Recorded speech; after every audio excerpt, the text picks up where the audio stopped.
When I was growing up, if there was one question I hated more than, hey, can I have a bite of that? It's, what do you want to do when you grow up? Well, first of all, no, you can't get your own.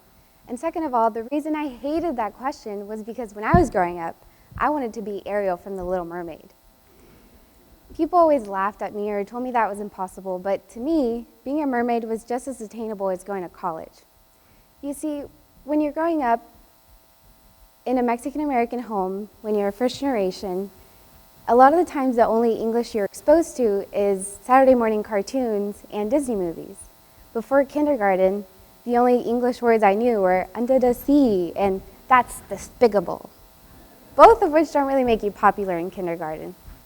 By the time I was in high school, my English was on par with CNN and primetime cartoons like Bob's Burgers, but there were still obstacles. You see, when you're growing up Latina, a lot of the times your parents will make you a quinceañera fund, but not necessarily a college fund. So when I found out that I was accepted into the university of my dreams, I also realized that I was a couple $1,000s short in tuition, and knowing all the words to High School Musical was not going to bop me to the top on this one. And this was disheartening, but I was determined to be the first in my entire family to earn a college degree, and so I enrolled at my local community college. Interestingly, it was here where I realized mermaids are so yesterday. Butterflies are the new black. So if you want to be successful, you want to be the butterfly of your own making. And that's why I'm here today, to tell you how you can be the butterfly in just 3 simple steps. First, you have to be the ravenous caterpillar, or in my case, the ravenous Carmen pillar.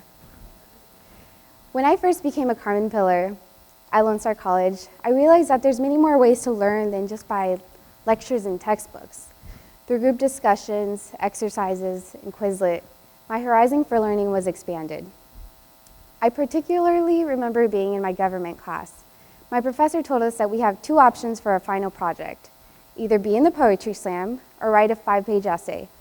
And I said, you can call me Carmen Allen Poe any day of the week if it'll get me out of doing another essay.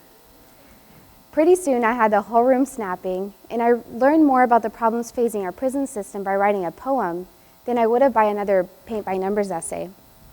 So be receptive to different learning styles, and you might learn a little bit about yourself. I was a poet and I didn't even know it. Be receptive and eat your hearts out, my dear caterpillars. Second, you need to create your cocoon that nurtures you and allows you to grow. We all have a journey to go on, and there's no reason to go through it alone. We all need a network of support and encouragement that will help us and allow us to grow. When I came to Lone Star College, I found that cocoon here, where I immersed myself in a sea of encouraging professors and advisors who were always telling me how much they believed in me. This was especially true in my TRIO program. My second semester, I joined TRIO, which is a student support services program for first generation or first time in college students. And I was paired with my advisor, Emmett. From the very first time that I met Emmett, I knew that we would be birds of a feather, not only because he laughed at all of my terrible jokes, but because he had this way about him. When you would go into his office in a mood, that you'd come out with a big smile on your face and a little more pep in your step. One day, Emmett comes up to me and he goes, Carmenator, you have to do this essay competition. And I look at it and I'm like, Emmett, there's a 1 in 8,000 chance I can even win this. No way, Jose. And he goes, first of all, my name's not Jose. And second of all, yes, there's a 1 in 8,000 chance, Carmen, but you're that one. Little did I know, 4 months later, I'm standing on a stage, giving my acceptance speech and trying to hold back my ugly tears because Emmett believed in me when I didn't even believe in myself. Surround yourself with people like this, people who will believe in you and encourage you every single step of the way, even when you don't believe in yourself.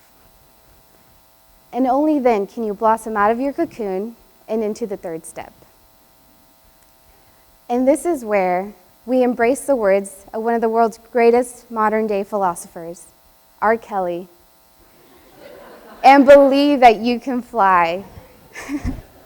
I mean, who wants to live under the sea when you can touch the sky, am I right? One day, I looked in the mirror and I saw a butterfly looking back at me, and I knew it was time for me to believe in myself. I'd like to tell you that I'm this huge success story making it in the big city, but my journey isn't over yet. With help of my amazing advisors and mentors, and thanks to the Terry Foundation, I was able to get a full ride to the university of my dreams, where I'm using my wings to give back by volunteering every chance I get, mentoring others, and coming back as an alumni to serve my TRIO program. Now that you have the tools to be the butterfly, I want all of you to have some Carmen sense and pay it forward as well. So go out and do it. Decide that today's a day that you come out of your shell and start your journey on reaching your full potential, and be that hungry caterpillar. But no, you can't have any of my food. Thank you.